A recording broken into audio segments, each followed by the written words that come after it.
शिवराज्य निर्माण संघटनेचा 8वा वर्धापन दिन मंगळवार 22 जुलै 2025 रोजी शिवनेरी किल्ल्यावर मोठ्या उत्साहात साजरा करण्यात आला. या कार्यक्रमाला संघटनेचे संस्थापक अध्यक्ष रणजितसिंह देशमुख आणि शेकडो युवा कार्यकर्ते उपस्थित होते. कार्यक्रमाची सुरुवात जुन्नर तालुक्यातील ओझर येथील विघ्नहर्ता श्री गजानन गणपतीच्या दर्शनाने झाली. तेथे देवस्थान ट्रस्टच्या वतीने रणजितसिंह देशमुख यांचा सत्कार करण्यात आला. त्यानंतर कार्यकर्ते शिवनेरी किल्ल्याकडे निघाले. शिवनेरीवर आगमन होताच नगरसेवक भाऊ कुंभार यांनी देशमुख यांचे स्वागत केले. यावेळी कार्यकर्त्यांनी जय भवानी जय शिवाजीच्या घोषणांनी परिसर दुमदुमून टाकला. किल्ल्यावर शिवाई देवीची विधिवत पूजा आणि आरती रणजितसिंह देशमुख यांच्या हस्ते करण्यात आली. त्यानंतर छत्रपती शिवाजी महाराज आणि राजमाता जिजाऊ यांच्या प्रतिमेला पुष्पहार अर्पण करून अभिवादन करण्यात आले.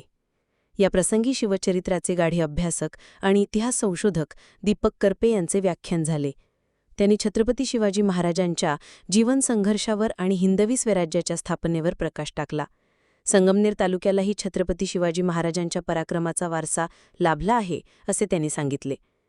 रणजितसिंह देशमुख यांनी आजच्या तरुणांमध्ये राष्ट्रभक्ती आणि शिवभक्ती जागृत करून छत्रपतींचे विचार पोहोचवण्याचे महत्त्वपूर्ण कार्य सुरू केल्याबद्दल करपे यांनी त्यांचे कौतुक केले.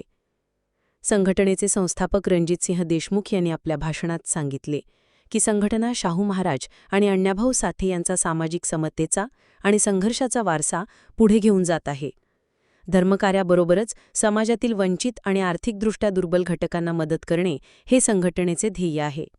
भविष्यात कार्यकर्त्यांना संघटनात्मक कामकाज, समाजप्रबोधन आणि नेतृत्व विकासाचे प्रशिक्षण दिले जाईल, असेही त्यांनी जाहीर केले.